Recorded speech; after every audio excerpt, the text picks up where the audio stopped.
Uma boa noite a todos. Boa noite.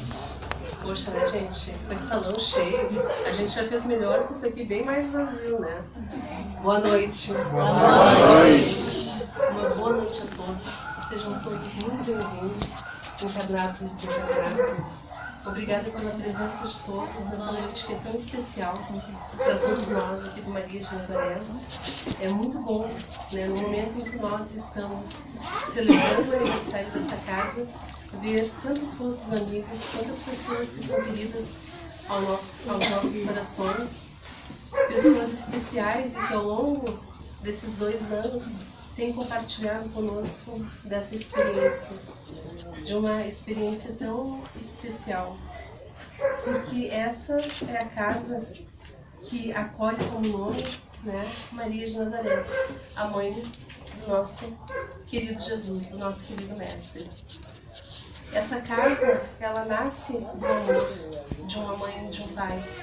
Ela nasce do amor de pessoas que acreditam que o mundo ele possa ser um lugar melhor. Ele pode ser um lugar mais confortável, mais acolhedor. Ele pode ser um lugar mais cooperativo, mais amistoso. Essa casa recebe o nome da Mãe de Jesus porque, para nós, isso significa trabalhar de forma simples, de forma amorosa, aonde nós tentamos deixar de lado os nossos egos, né, que muitas vezes são tão inflamados e fazem com que a gente se perca nessa caminhada terrena. Ela nasce com o nome de Maria porque nós queremos que todos aqueles que aqui entrem, encarnados e desencarnados, possam sentir a paz, a tranquilidade, o não julgamento, a igualdade. São 2 anos. Estou um pouquinho nervosa. São 2 anos. E nesses 2 anos, muitas pessoas entraram, muitas pessoas saíram, muitas pessoas chegaram para esse trabalho. Eu acho que se nós fôssemos nomear todos aqueles que auxiliaram nessa construção, eu poderia acabar sendo injusta e esquecendo alguém.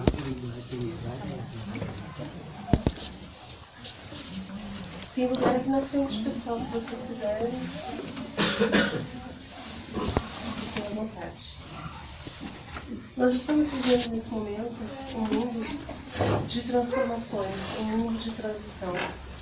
Nesse mundo onde nós temos, a todo momento, nós escutamos, né, através dos meios de comunicação, as pessoas falando sobre a violência, falando sobre roubos, falando sobre a falta de ética.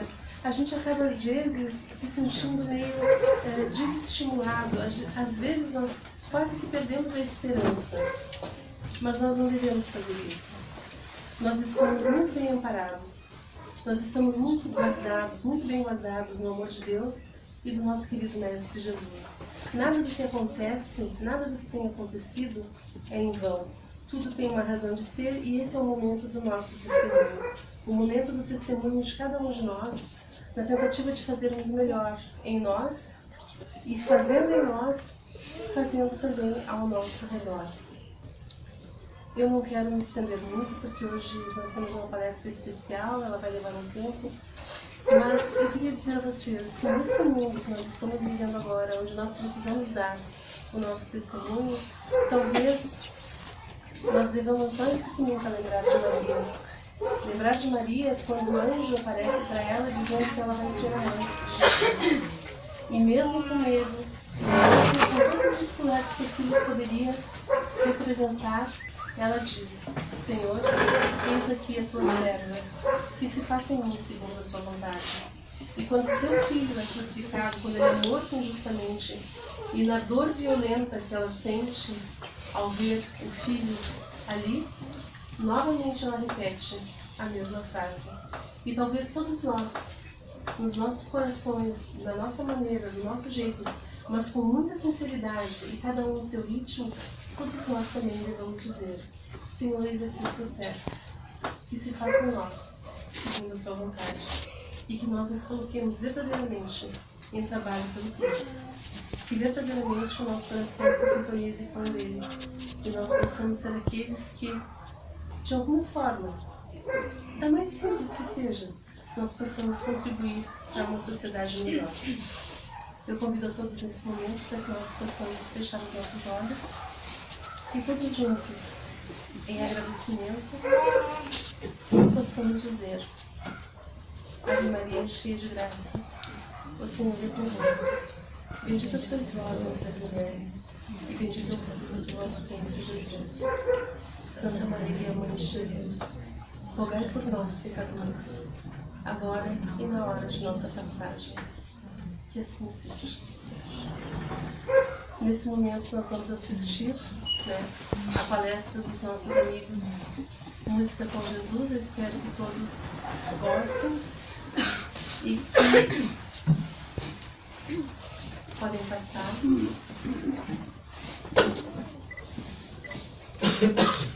O tempo é todo de vocês. Hoje a nossa palestra, que geralmente é de meia hora, vai ser de 45 minutos, ok?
Amor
é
satisfação que nós recebemos o convite para estarmos aqui presentes hoje, na Maria de Nazaré, aqui em Alvorada. Muito obrigado pelo convite. Nós, do Grupo Música com Jesus, nos sentimos contentes com esta oportunidade. Hoje, nós iremos conversar sobre a caminhada de Pedro, apóstolo, primeiro apóstolo convidado por Jesus para espalhar a boa nova. Mas essa palestra, essa fala que nós temos hoje, surgiu num momento muito interessante e importante das nossas existências. Eu sou trabalhador espírita no município vizinho aqui, de Cachoeirinho. E eu observei, certa feita, que um trabalhador espírita estava faltando ao trabalho. Peguei o telefone, liguei para ele e perguntei: o que ocorreu? Por que não estás mais presente na casa? Ele liga para mim, responde por telefone o seguinte: olha, Márcio, eu não me sinto digno da doutrina espírita. Eu falei: mas como? Por que tu não te sente digno de professar a doutrina espírita? Tu é um trabalhador, tu és um pai de família, honesto. O que nós precisamos para ser espírita? E aí nós nos lembramos de uma passagem de Pedro que é bastante elucidativa para isso. Conta-se que Jesus estava num lugar chamado Corazim e foi convidado para jantar junto com os apóstolos nesta casa. Quando Jesus estava nesta casa, surge um chamado, onde a presença do Mestre era necessária em outra casa vizinha, porque pessoas ali passavam por necessidades. Jesus se levanta e se dirige a esta casa. Quando ele está saindo desta casa, ele observa que 4 homens estão chegando, e pelas vestes destes homens, ele observou que eram publicanos, cobradores de impostos. As túnicas, muito bem feitas, mostravam que eram pessoas de posses materiais mais elevadas. Jesus, ao passar pela porta, é parado por estes homens, e estes homens chegam e falam: mestre, nós precisamos ter contigo. Jesus, tendo que atender aquelas pessoas, chama Pedro e fala: Pedro, ampara estes homens com carinho e com a verdade. E Jesus sai. Quando Jesus sai, Pedro fica frente a frente com estes 4 homens e fica quieto. Não fala absolutamente nada, esperando que eles falassem alguma coisa. O mais velho toma a frente e fala: querido apóstolo, sabedores nós somos que o Messias é Jesus. Estamos aqui procurando consolo, o carinho, para modificar as nossas vidas. Pedro olha para este homem e fala: por acaso tu não pensas que eu te conheço? Eliude, as tuas joias, os teus anéis, são lágrimas cristalizadas das pessoas que tu roubaste. O reino dos céus não é para homens como você. E emendando, apontou o dedo para o segundo e falou: e você? Por acaso pensas que eu não te conheço também? O teu irmão ficou louco. O teu outro irmão está na miséria, porque tu roubaste a herança do teu pai e abandonaste os teus irmãos. O reino dos céus definitivamente não é para pessoas como você.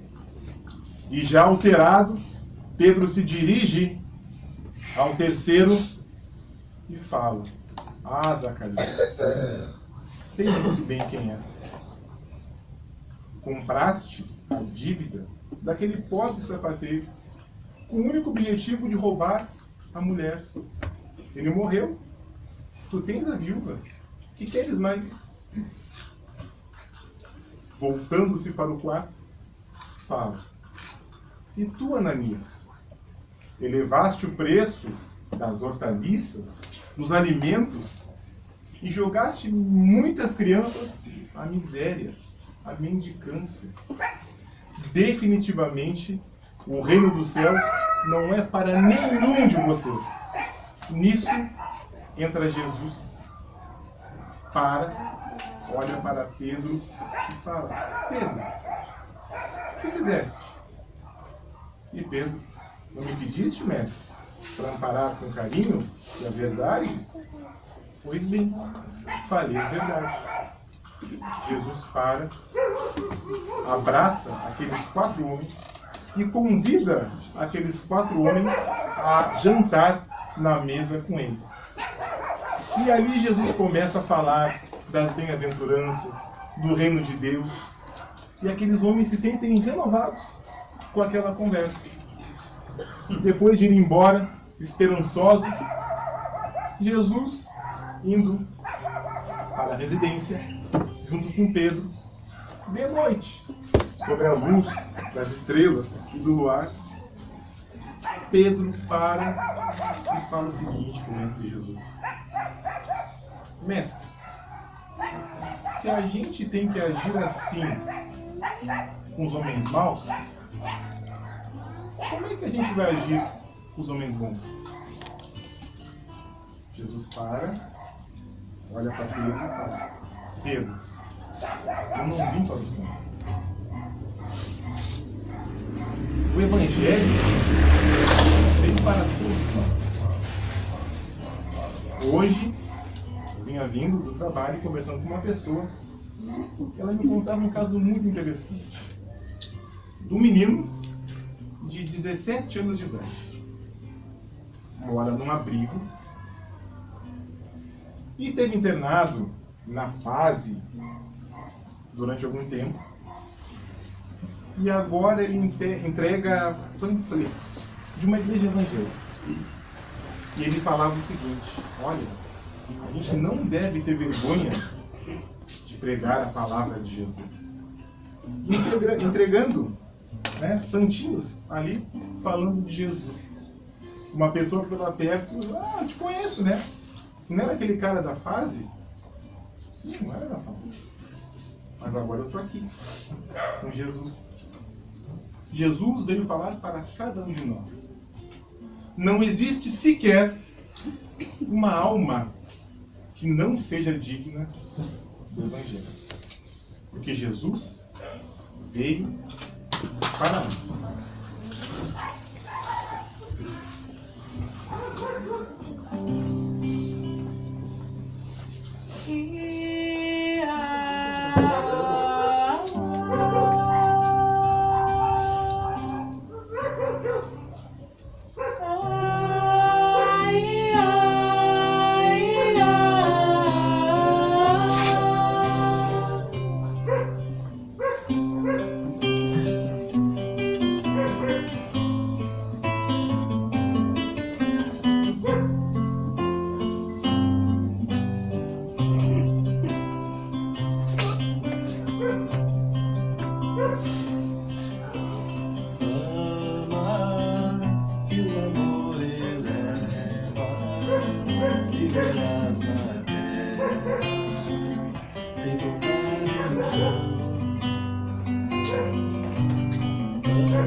quando Jesus é interrogado sobre qual era o maior mandamento, ele fala de forma clara que o maior mandamento é o mandamento do amor, onde nós devemos amar a Deus de todo o coração, de toda a alma, e devemos amar o próximo como a nós mesmos.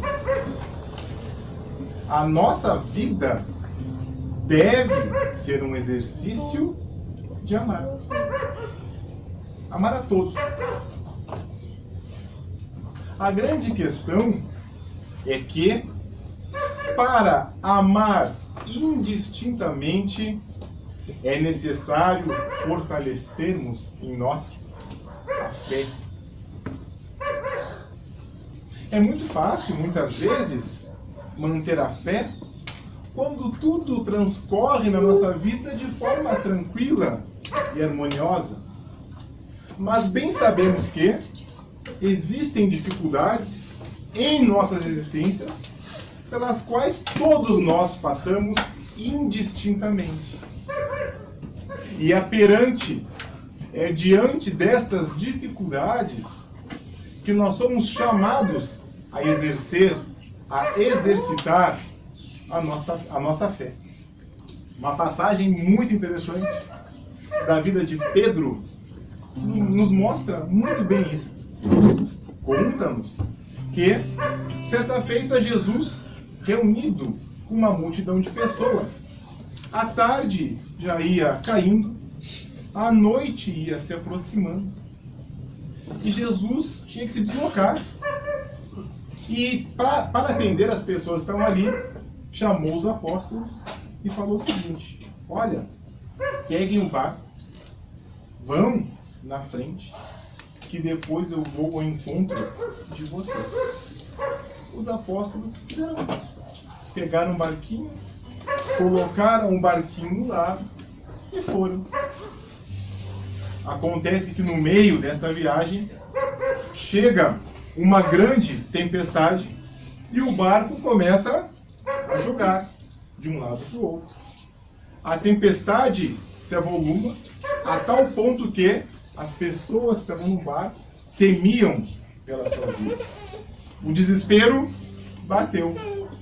E no meio da tempestade, no meio da tormenta, eles observam um ponto luminoso no meio do lago.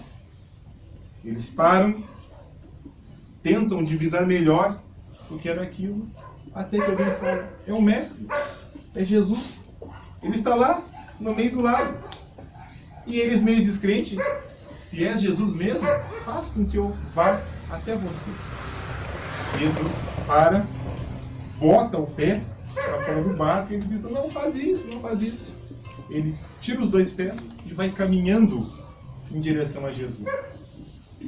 O interessante é que, nesta passagem, é falado que enquanto Pedro se dirigia até Jesus, um vento mais forte bate e ele começa a afundar. E começa a gritar, se debater, até que Jesus vai até ele, estende a mão a Pedro, levanta Pedro e fala: homem de pouca fé, e tira ele da água ali naquele momento.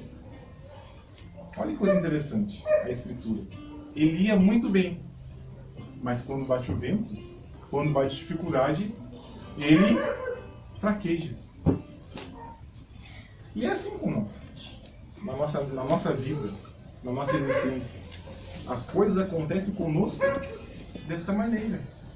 Muitas vezes é natural que a gente tenha aquele baque diante da desencarnação de uma pessoa que nós amamos, diante das dificuldades que a vida nos impõe, diante de uma doença grave que se avizinha em nós ou quem está conosco. Mas como nós devemos agir diante disso? É um exercício de fortalecimento da nossa fé. Quando Jesus nos falou que a felicidade era deste mundo, ele não quis pregar a infelicidade. Não é isso. Mas ele quis nos deixar bem claro que existirão sim momentos em que a gente terá que dar o testemunho. Como a gente vê na existência de Pedro.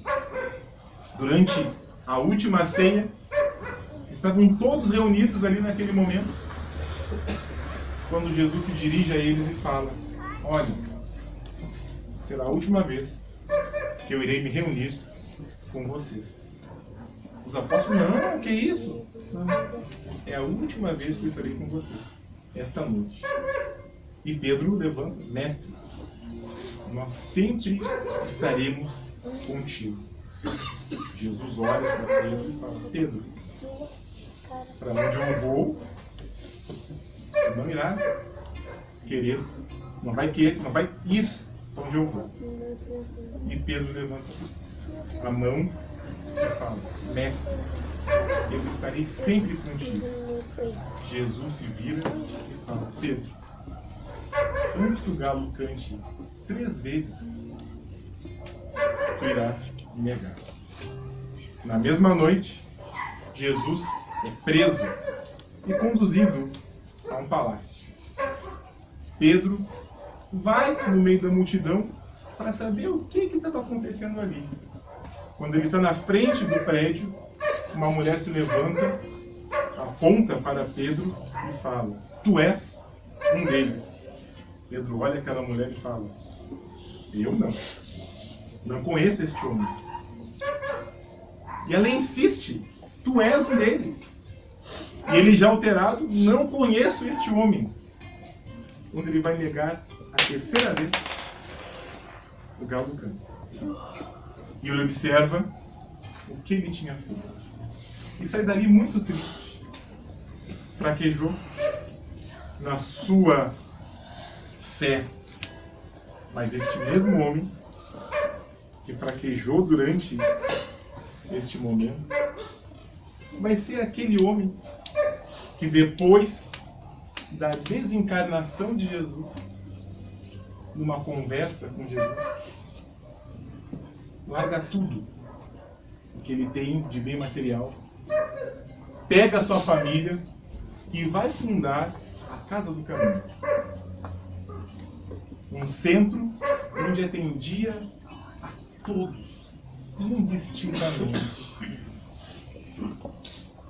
Atende aos leprosos, aqueles que foram expulsos das suas casas, eram atendidos nesta casa por Pedro. Ele consegue transpor a dificuldade. Muitas vezes nós nos fixamos nos erros que nós cometemos no passado. O que passou, passou. A gente não vai passar uma borracha para apagar tudo, mas a vida continua.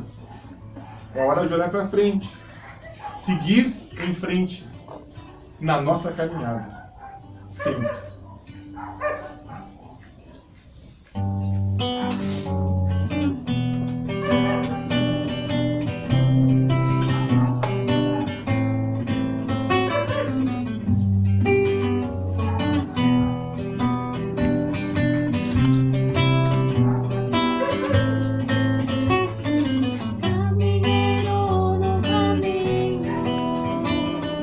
Em busca da direção.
mestre, o nosso farol, o nosso guia. Quando Jesus fica perante Pilatos, e Pilatos pergunta a Jesus se ele era o rei dos judeus, Jesus fala: tu dizes que eu sou o rei, mas eu não sou o rei. E Pilatos insiste, e Jesus fala: o meu reino não é deste mundo. Jesus aceitou como título o título de mestre, o título de professor. Ele nos ensinava.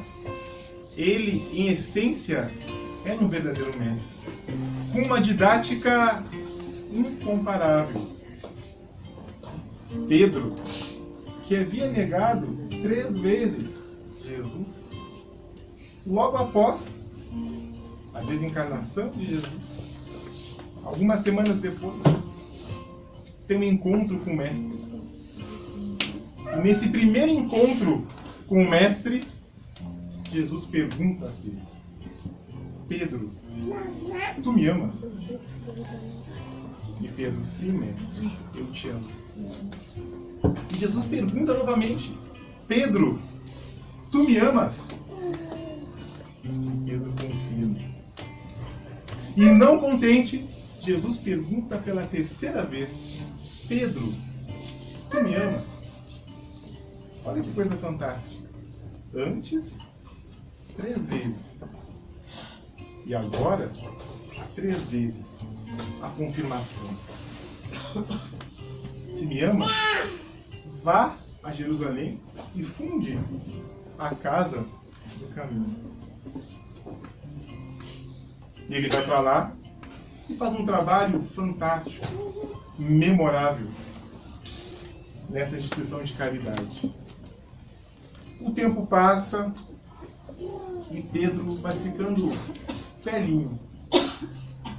Quando Pedro se encontra com aproximadamente 80 anos de idade, as perseguições àquela comunidade cristã se avolumam e Pedro decide ir para Roma.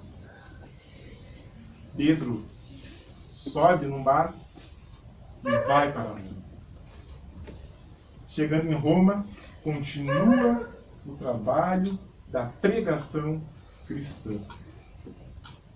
Mas as perseguições se avolumam e Pedro, com 80 anos de idade, cabelos brancos, é preso e condenado à morte. Conta-nos, irmão X, na obra Antologia Mediúnica de Natal, que Pedro, no dia da sua crucificação, sai escoltado por soldados e uma multidão de pessoas, crianças, mulheres, idosos a quem ele auxiliou, acompanhavam Pedro nessa caminhada final. Pedro não temia a morte, mas guardava no íntimo a saudade. Lá do lago de Genezaré, guardava a saudade do Mestre Jesus.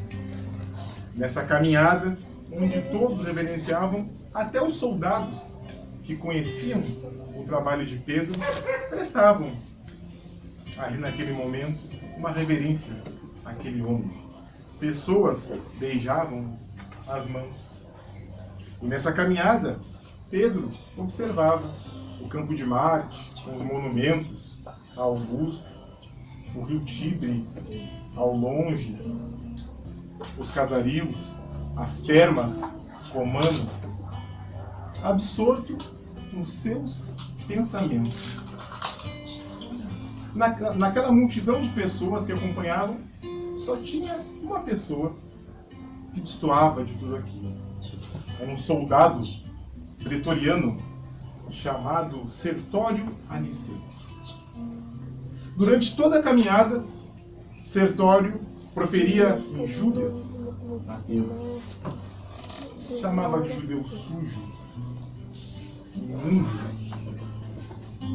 O envergonha dos postes da arena. E Pedro vai caminhando em direção ao sepulcro. Conta-nos que ele estava tão absorto nos pensamentos que ele é pregado à cruz e não sente os pregos atravessarem as mãos, os seus pés. E naquele estado de êxtase, Pedro demora a desencarnar. O soldado Sertório, observando tudo aquilo, pega uma pedra grande e joga na cabeça de Pedro. Ele sente o sangue borbulhar pela sua fronte. E quase que instantaneamente ele se vê livre daquele corpo. Eu observo o firmamento, as estrelas, e observa que do céu uma luz se aproxima. Quando essa luz chega bem próximo a ele, ele observa que o Mestre Jesus pessoalmente veio buscar Pedro. Abraça ele e leva Pedro para paragens mais altas. Lá, Pedro observa outros mundos, outras realidades. Passadas algumas semanas, conta-nos, irmão X, que Jesus chega a Pedro e fala: Pedro, cumpriste tua tarefa. Agora tu podes ir. Pedro para, olha para Jesus. E tu, mestre, o que irás fazer? Jesus olha para um pontinho azul na imensidão e fala: enquanto tiver sofrimento, dificuldades, é lá que eu estarei. Pedro para, olha para Jesus e fala: eu também, mestre. Estou contigo. Eu vou contigo. E até hoje, Pedro está na falange de espíritos que nos auxiliam aqui, nesse plano terreno. Passa o tempo. Vamos olhar Roma novamente. E vamos ver uma multidão de pessoas nos cemitérios durante a noite, pregando o Evangelho. E Pedro chega junto com Jesus para amparar estas pessoas. Jesus para, chama Pedro e fala: Pedro, tem uma pessoa aqui que está pedindo o teu auxílio. Pedro chega e vê um homem, uma criança de aproximadamente 6 anos de idade, ardendo em febre, próximo à desencarnação. Quando Pedro olha aquele homem, era Sertório, Aniceto, o mesmo soldado que atirou a pedra na sua cabeça.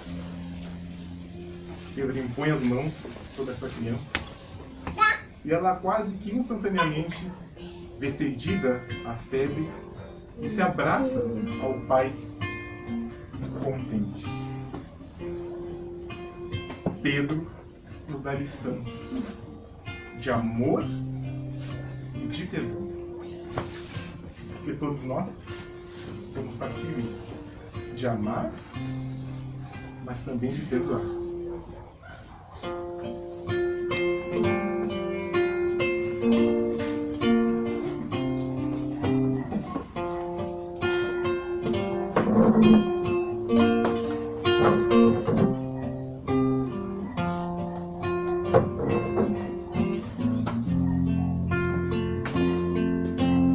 Venho te farei um buscar onde vens, se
caminhando o encerramento, Pedro, pescador de homens.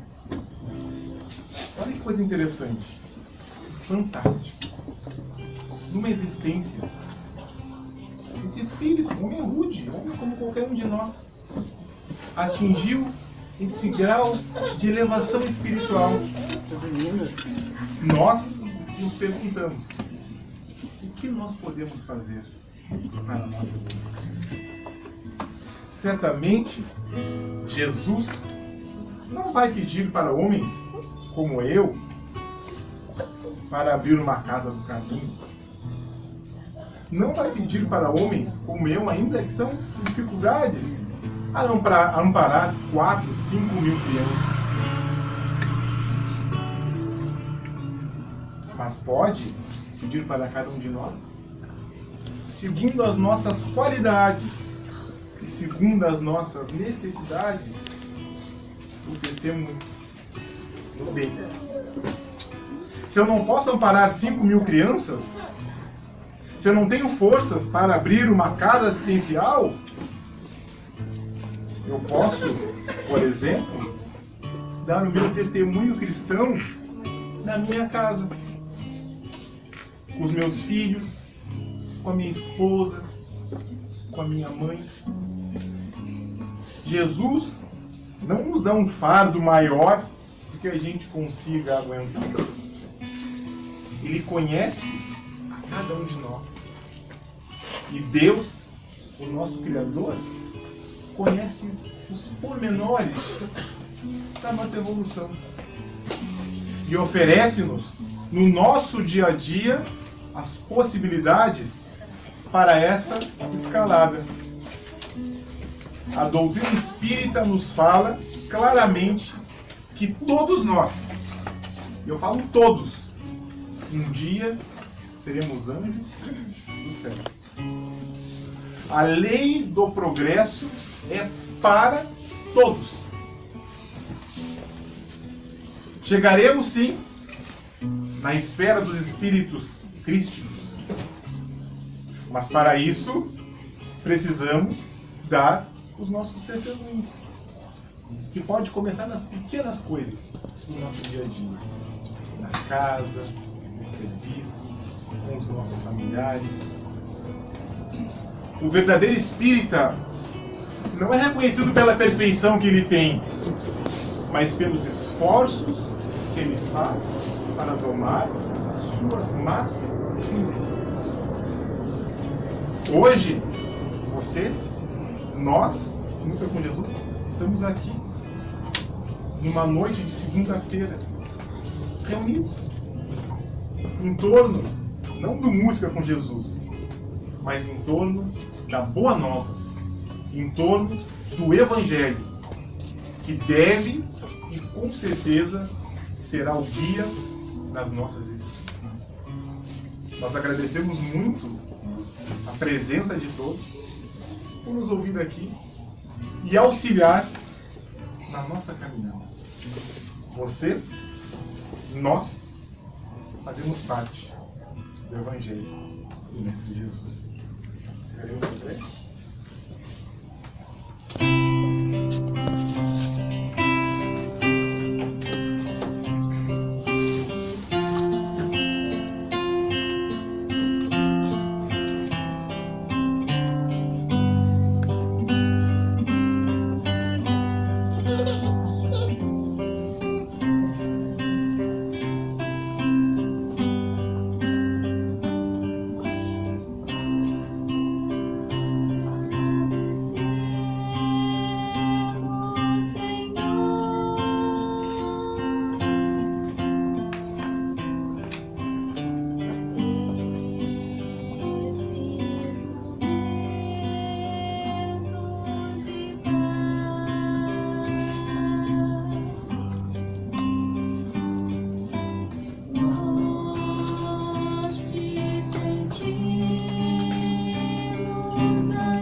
nossa bandeira de luz. Amado velho Jesus.